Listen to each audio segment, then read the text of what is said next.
Theorem 2. It says the length of the tangents drawn from the external point to the circle are equal. कि भाई अगर मेरे पास एक circle है और कोई एक्सटर्नल पॉइंट है, मान लो कि मेरे पास कोई एक्सटर्नल पॉइंट है P से मैंने एक टेंजेंट बनाया, ये दो टेंजेंट बना लिए, इसको मैं A बोल देती हूँ, इसको मैं B बोल देती हूँ. This is my centre O.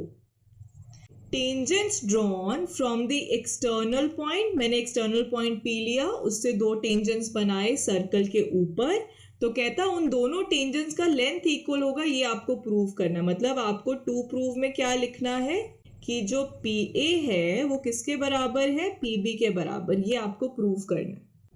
तो इधर क्या करेंगे, सबसे पहले तो एक काम करते हैं, रेडियस और टेंजेंट का एंगल बना देते हैं, जो कि हमें पता है 90 डिग्री ही बनता है. सो ये भी 90 है, मुझे पता है ये भी 90. ठीक है, कंस्ट्रक्शन थोड़ी सी कर देते हैं. कंस्ट्रक्शन क्या करेंगे इस केस में, कंस्ट्रक्शन करेंगे, ज्वाइन कर देते हैं किसको, OA को भी ज्वाइन कर देते हैं, OB को भी ज्वाइन कर दिया और OP को भी ज्वाइन कर देते हैं. In triangle OAP and triangle OBP, OA जो है वो OB के इक्वल है, both are radii of the circle. Angle A जो है वो एंगल B के बराबर है, दैट इज 90 डिग्रीज, दोनों 90 डिग्रीज है. थर्ड कंडीशन हमें दिख रहा है कि OP कॉमन. तो कौन सा क्राइटेरिया बन गया यहाँ पे, राइट एंगल लिया R आ गया, हाइपोटेन्यूज लिया राइट एंगल के ऑपोजिट वाली साइड HB आ गया, और एक अलग से साइड लिया SB आ गया. तो कौन सा क्राइटेरिया बन गया, RHS रूल से दोनों ट्रायंगल्स को कर दिया हमने कॉन्ग्रेंट. तो CPCT से आराम से बन जाएगा AP equals to PB. Is it clear to you? Two tangents TP and TQ are drawn to a circle with center O. This is the circle. एक एक्सटर्नल पॉइंट कौन सा ले रहे हैं, T. एक्सटर्नल पॉइंट T से दो tangent बनाए, एक ये टेंजेंट बना दिया और एक ये टेंजेंट बना दिया. मानो एक TP हो गया और एक TQ हो गया.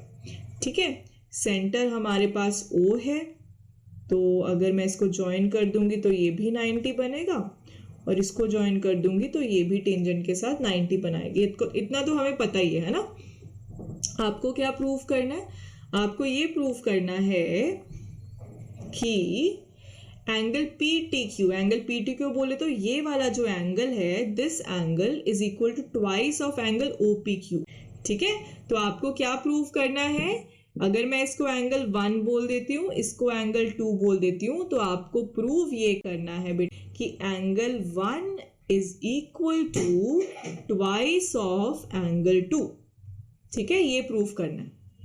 तुम्हें ये पता है कि TP जो है वो किसके बराबर होगा, TP will be equal to TQ, क्योंकि तुम यहाँ पे रीजन लिखोगे, tangents from the external points are, tangent drawn from the external point are equal in length. ठीक है, इसको अगर मैं 3 बोल दूं और इसको अगर मैं 4 बोल दूं, तो मैं ऐसे बोल सकती हूँ कि therefore angle 3 will be equal to angle 4. अब इसका रीजन क्या दोगे, angles opposite to equal sides are equal. ठीक है, आइसोसेलेस ट्राइंगल बन गया, तो ऑब्वियसली बेस एंगल्स को तो इक्वल होना पड़ेगा, तो एंगल 3 एंगल 4 के बराबर हो गया. अब TPQ में हम एंगल सम प्रॉपर्टी लगाते हैं, तो हम बोल सकते हैं angle 1 plus angle 3 plus angle 4 will be equal to 180 degrees. Why, angle sum property, angle 3 is equal to angle 4, तो मैं इसको ट्वाइस ऑफ एंगल 3 लिख सकती हूँ, इक्वल्स टू 180 डिग्रीज. इक्वेशन 1 बोल देते हैं इसको. ठीक है, why, because angle 3 is equal to angle 4. ठीक है, OP जो है, OP is perpendicular to TP.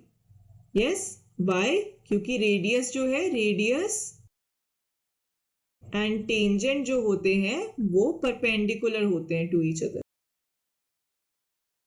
This is my radius. ठीक है, दिस इज द टेंजेंट, तो ये हमेशा 90 डिग्री बनाएगी. समझ आया? ठीक है, ये 90 बनेगा. इसका मतलब यहां पे मैं लिख सकती हूँ angle 3 plus angle 2 will be equal to 90 degrees. Yes.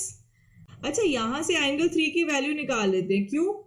क्योंकि एंगल 3 नहीं चाहिए हमें, रिलेशनशिप किस में चाहिए? 1 और 2 में चाहिए। 2 प्रूव में देखो 1 और 2 में के बीच में रिलेशनशिप चाहिए, तो एंगल 3 को एंगल 2 की फॉर्म में लिख देते हैं। तो 2 को उधर ले जाती हूँ, एंगल 3 बन जाएगा 90 माइनस एंगल 2। अब इस एंगल 3 की वैल्यू को इक्वेशन 1 में पुट कर दो, बस इसको इक्वेशन 1 में पुट कर दो। एक इक्वेशन तुम्हारी बनी थी, that is angle 1 plus twice of angle 3 equals to 180 degree. और तुमने क्या निकाला था? एंगल 3 का वैल्यू किसके बराबर निकाला है? Angle 3 equals to 90 minus angle 2। Angle 1 plus 2 into angle 3 की जगह पुट कर दो, 90 minus angle 2 equals to 180 degrees. इसको सॉल्व करते हैं आगे। ये बन गया एंगल 1 प्लस 92 ज़ा 180 बन गया, माइनस 2 टाइम्स एंगल 2 आ गया, इधर भी 180 बन गया। अब इक्वल टू के इधर भी 180 है, इक्वल टू के लेफ्ट हैंड साइड पे भी 180 है, दोनों कैंसिल हो गए। तो हमारे पास क्या बन गया? यहाँ पे लिखा गया एंगल 1, माइनस को उधर ले जाएंगे, ये ट्वाइस ऑफ एंगल 2 बन जाएगा। तो एंगल 1 हमारा ये था, एंगल 2 हमने इसको बोला था। ठीक है, तो हम लिख सकते हैं finally angle PTQ equals to twice of angle OPQ, और यही तो हमें प्रूव करना था।